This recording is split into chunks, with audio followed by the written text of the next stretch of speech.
сәлеметсіздер ме, құрметті әріптестер? Бүгін сіздермен өтетін сабағымыз Padlet.com веб-сервисі, болмаса онлайн тақтасы десек те болады.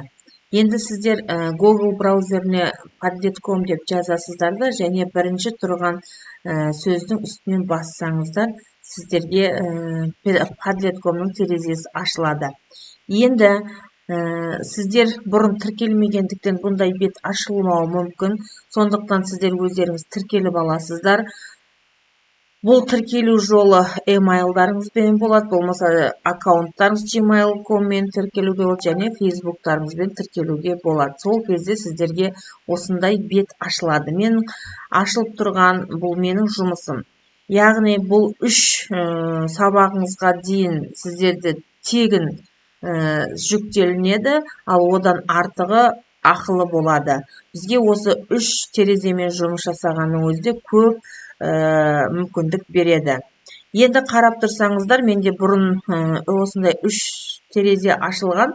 Ең бірінші терезені ашып көрсетейін. Бұл менде көбінесе кері байланыс жүргізу арқылы балдарға сабақтың ақырында, мысалы бұл практикалық жұмыс болған. Excel бағдарламасында сонда балдар өздерінің сабақтан кейінгі өздерінің кері байланысын көрсеткен. Енді міндетті түрде балдарға сілтеме жібергеннен кейін барлық баланың аты жөні жазылуы тиіс. Қай бала қалай түсінді, сол бойынша бағалайсыздар. Кері байланыс кімде қалай болды. Міне қарап тұрсаңыздар, бәрінің астында әр баланың аты жөні жазылып тұр. Міне қарасаңыздар, мен өзім 1-8 сыныпте практикалық жұмыс алу үшін балдарға өзім сәттілік тілеп отырмын. Осылай сіздерде сабақтарыңызда кері байланыс алсаңыздар болады. Енді бұны қалай жасаймыз?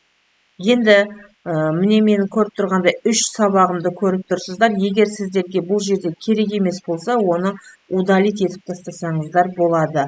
Және сіздерге мынандай номер беріледі, осы номер бойынша жазып удалить етесіздер. Менде жоқ болып кетті. Енді бұл досканы қалай жасаймыз? Создать доску деген бар, мына жерде енді орысша жазылған. Сондықтан осылай қалаған өздеріңіздің сабақтарыңызға байланысты осы жерден доскаларды таңдап аласыздар. Мысалы, тарих пәні бойынша хронологияларды ілдіріп қойсаңыздар болады. Колонка туралы әр жылы қай кезде болды, қалай істеуге болады. Мысалы, қабырғалар бойынша істесеңіздер болады. Енді өзіңіздің сабағыңызға қарайсыздар. Енді мен мына жерде сіздерге осы ашылған жұмысымды көрсетейін. Енді бұны ашылып тұрған себебі настройкасын жасаймыз. Және бұл жерде жауып қойсақ та болады, мінекей осылай. Және настройкасында пәні бар. Енді сіздердің көзінше осы пәнді мен басқа информатика сабағынан сабақ беретін болғандықтан информатика деп мен өзгертіп сіздерге көрсетіп өтейін. Информатика. Енді мына жерде описаниясы деп тұр. Бұл жерде описаниясына білім алушыларға сәттілік тілесек болады. Білім алушыларға сәттілік. Осылай жазсақ болады. Енді мына жерде өздеріңізге байланысты, сабағыңызға байланысты қалаған суретті қоюларыңызға болады. Енді мен мына жерде информатика сабағы болғандықтан өзім көңіл күйі күшті болсын деп күліп тұрған смайлингтің суретін қойғым келеді. Көрдіңдер ме? Мына жерде қойылып өзгеріліп тұр. Осылай қоя бересіздер. Енді бұл жерде фонды өзгертуге болады. Мына фонның үстіне барсаңыздар, осы жерде сіздерге 4 фон ұсынады.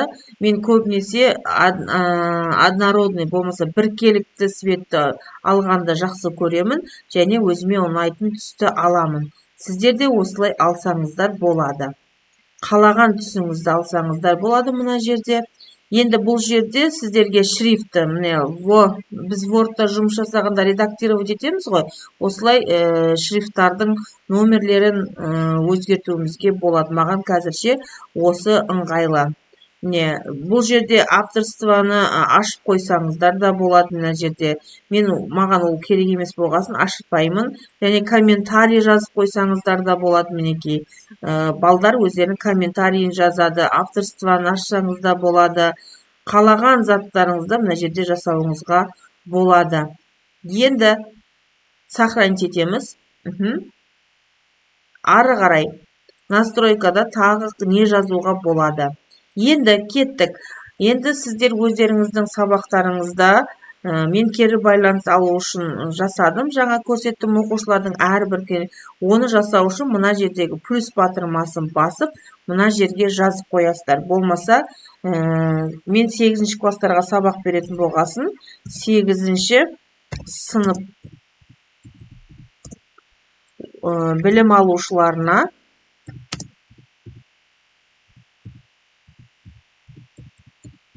сәттілік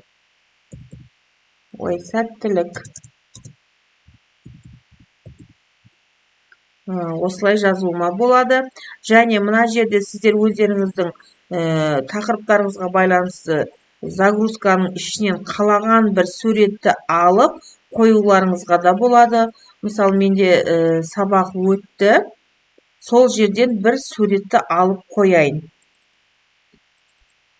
Балдар менен түскен. Міне, мына суретті апарып қойсам, балдардың суреттері қазір жүктеледі. Міне, жүктелді және опубликать етеміз. Қарап тұрсаңыздар, міне, осы жерде балдардың суретіменен бірге жазылды. Енді мына жерде 3 бұрышты бассаңыздар, 3 точканы, мына жерде біз өзіміздің аты аталған сөзді қате кеткен болса, редактировать етуімізге болады. Және фон ауыстыруымызға болады. Әртүрлі фонды беруімізге болады. Және бұларды дубликат жасауымызға болады.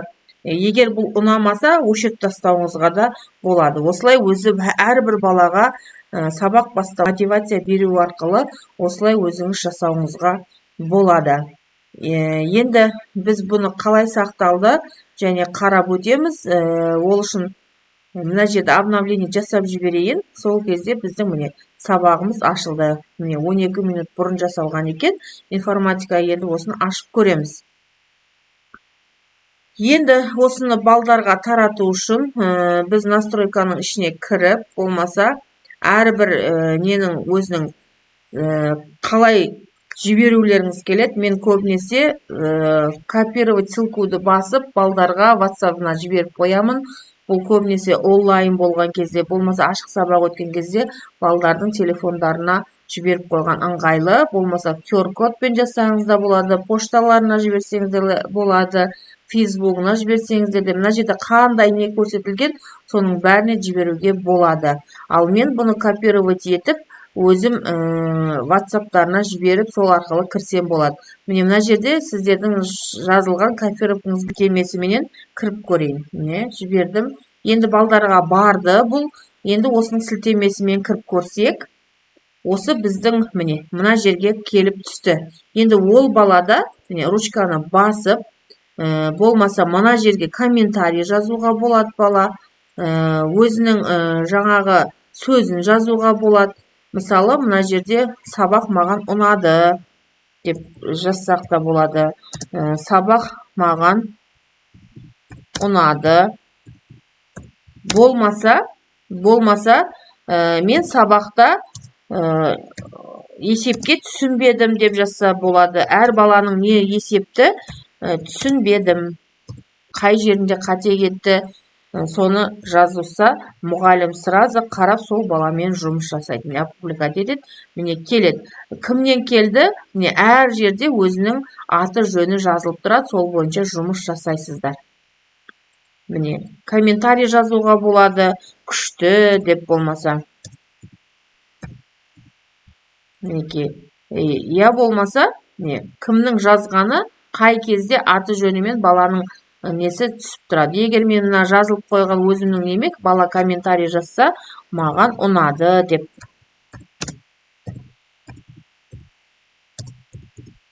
Міне жіберсеңіздер, кімнен келгенін баланың кім жазып отыр комментарийді көруге болады. Міне осындай ашық сабақтарыңызда болмаса күнделікті сабақтарыңызда осы Padlet бағдарламасының веб-сервисін пайдалансаңыздар өте ыңғайлы, уақытыңызды да алмайды. Өтуіңізге байланысты өзіңіздің мықты мұғалім екеніңізді көрсетуіңізге болады. Менің каналыма тіркеліп подписка жасауды ұмытпаңыздар. Келесі сабақтарымда көріскенше сау саламат болыңыздар.